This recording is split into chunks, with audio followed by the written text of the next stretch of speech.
Hey y'all, what's up?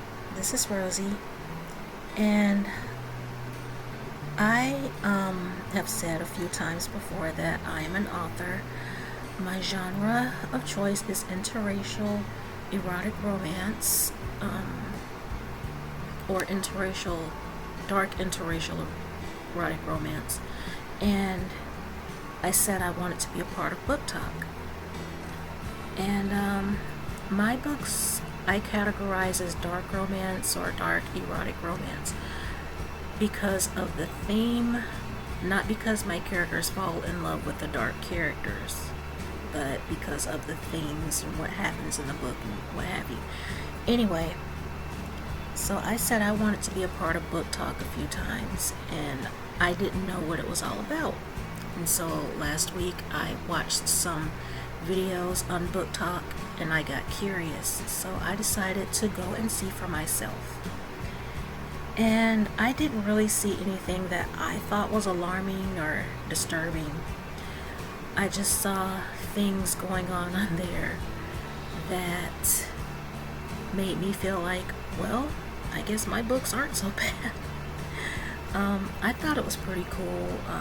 I wouldn't mind being a part of it and having some of these people fall in love with my books, but through looking up book boyfriends on there and stuff like that, I came upon some voice actors. And a few months ago, like maybe it might have been one day last year, I can't remember, I tried to listen to voice actors and it didn't do anything for me. I just thought it was more weird than anything. But there was this guy whose voice I heard, and some of the things that he was saying and doing with his voice, and oh my god, it was like, oh, so this is how they get down on there? The guy whose voice I heard was Professor Cal, and I heard about the controversy he was in and stuff, but I also heard the apology that he put up on his channel and what he did with the money that he received, because people were asking for their money back from his Patreon, and Patreon doesn't work that way. It doesn't let you give refunds, so he decided to donate to a situation in which people felt he did that community wrong. And so I was like, well, I didn't know him then, so he apologized, so I don't care. But anyway, his voice acting is pretty hot, I have to say. And so I became intrigued, and I was like, well, he can't be the only one.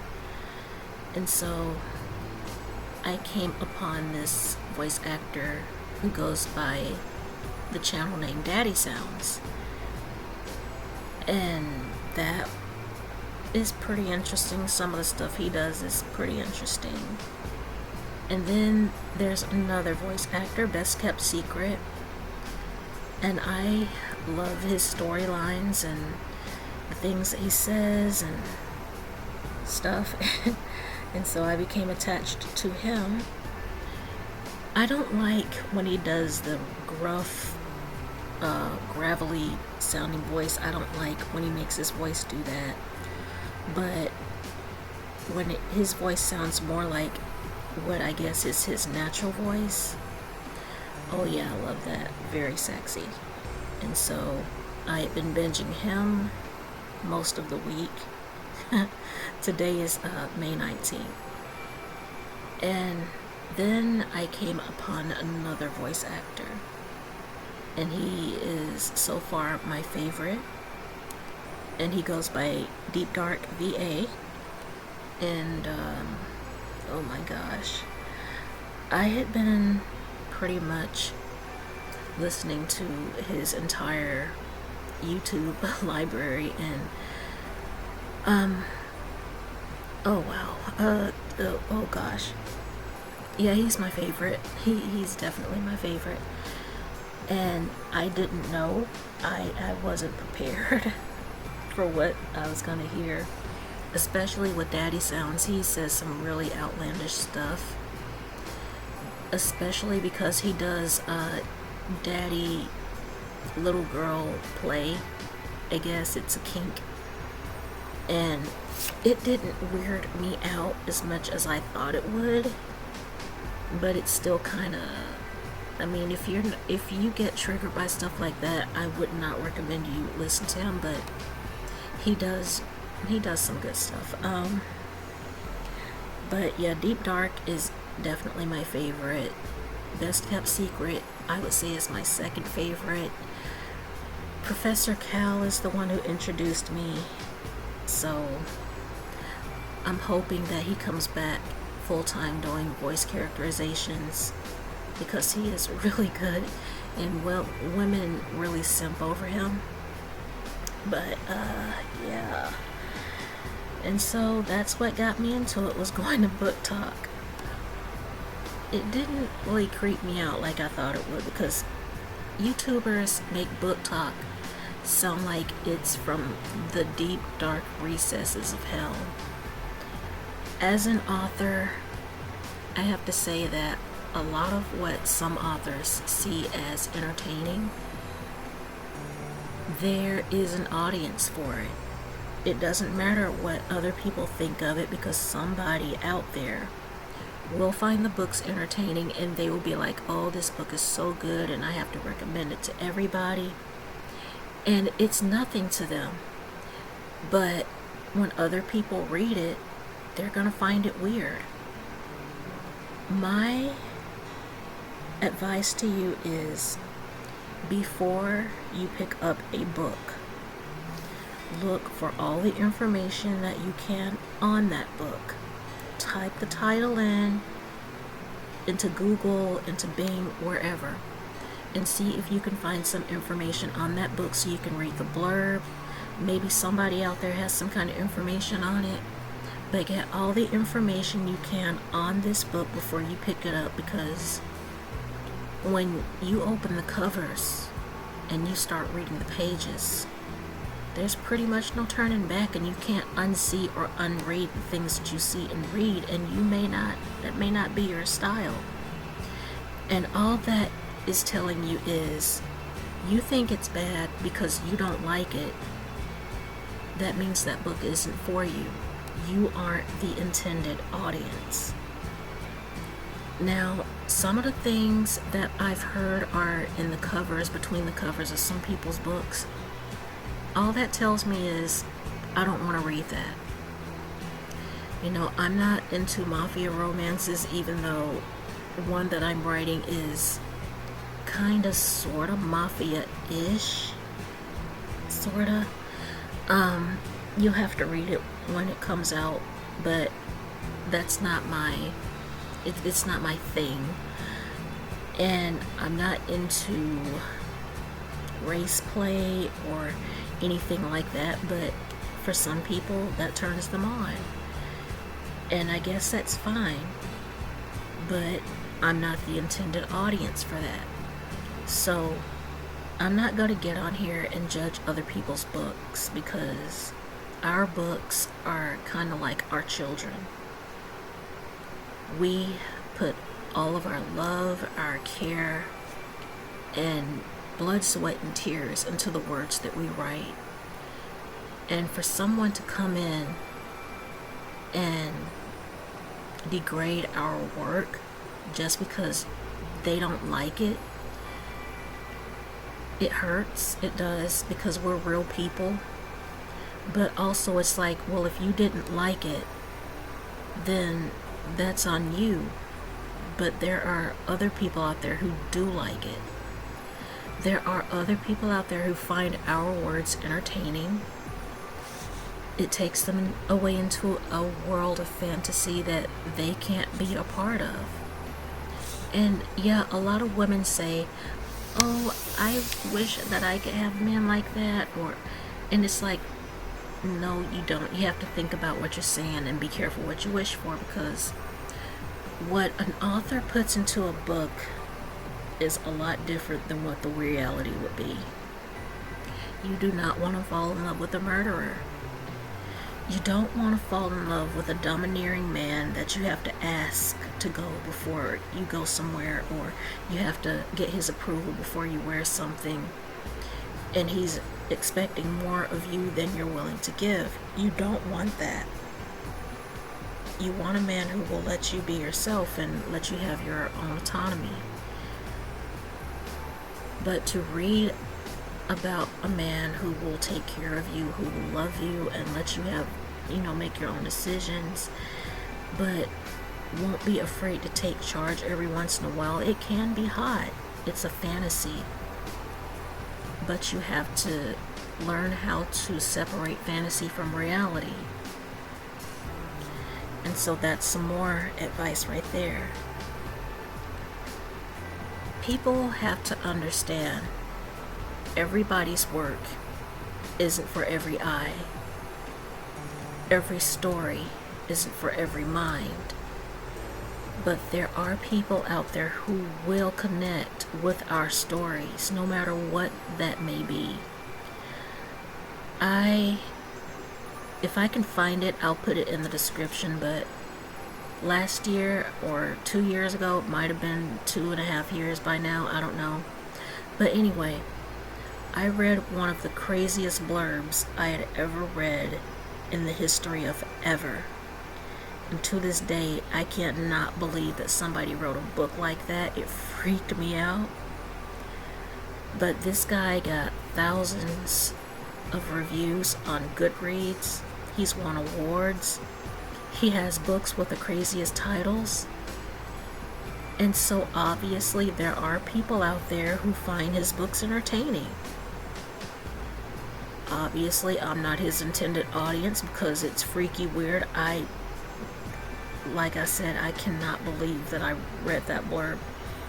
And it kind of scarred me a little bit, but like I said, I'm going to put it in the video so you can see it for yourself.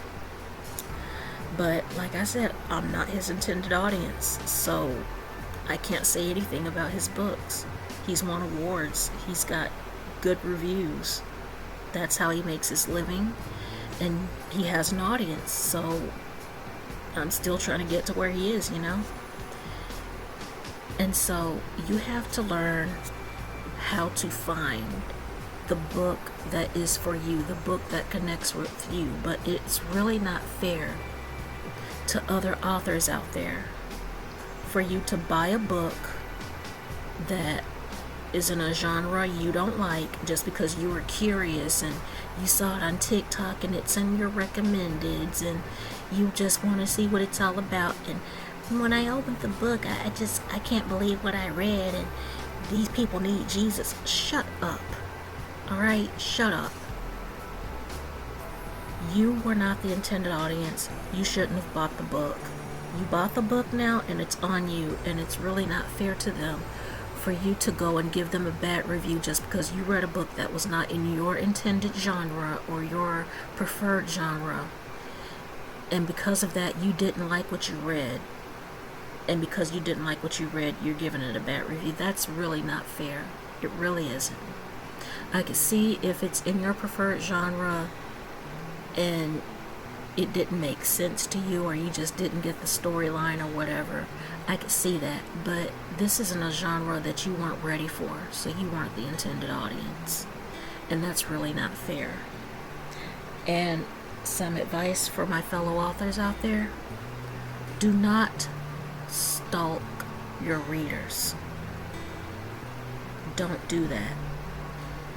There was an author who also got pissed off because they got a 4-star rating out of 5, and was pissed about that. And it's like, that's still a good rating. I think she got a 4-star rating because the ending was I forgot how it was put, but it was like the reader just didn't like the ending because it was kind of cliche, I guess. And so she didn't like that, and so gave it a 4-star rating because said the book was good otherwise. It was a phenomenal book otherwise. And this author got pissed off because of that. Do not stalk your readers, and don't run away your audience. If you get a 4 out of 5-star rating, take it say thank you, I appreciate it, and thank you for your critique. I'll try to do better next time. You know, when I got a 1-star rating, I did a bit of a rant about that, and I was hurt that I got a 1-star rating, not because of the rating itself, but it was more that I wasn't told what this person did not like about my book. I almost stopped writing after that. I almost gave up on my dream. If you're gonna give a person a bad review, at least review the book. Be gracious enough. Say what you didn't like so that author can get better. But to just leave a horrible 1-star rating and then not review the book honestly, say something other than you suck or this is shit, or, you know, don't say stuff like that. Just give an honest critique of what you didn't like, and don't be mean about it. Be respectful, because that will help more than hurt. And that was what hurt me. I just got the 1-star rating and no review, and that was what hurt me. Thankfully, I didn't give up. I kept writing. I'm revising a lot of books now, including the one that got the 1-star rating, and I'm gonna try to re-release it when I feel it is ready. But anyway, yeah, so that's what's going on, you guys. I am revising a book. Hopefully it'll be released. I have a title right now, and I love the title. I am obsessed with it, and I'm hoping that my audience will like it too, and I'm hoping that my intended audience finds the book before the curious sect gets their hands on it. But anyway, I'm gonna go, you guys. Thank you for listening to me. Sorry for my voice. Throat's dry. As usual, there is a donations link in the description. If you hit that, help support me and my channel. I would appreciate it a lot. A wise man in a video once said, you have to find your audience, or build your tribe, rather. You have to build your tribe one person at a time. If you want to be a part of my tribe, hit that subscribe button. I would appreciate it a lot if you did. Like, share, and subscribe. Comment as well. I'll be so glad to talk to you guys in the comments. But for now, like I said, I'm gonna go. I love you guys so much. Hope to see y'all on the next upload. Bye for now.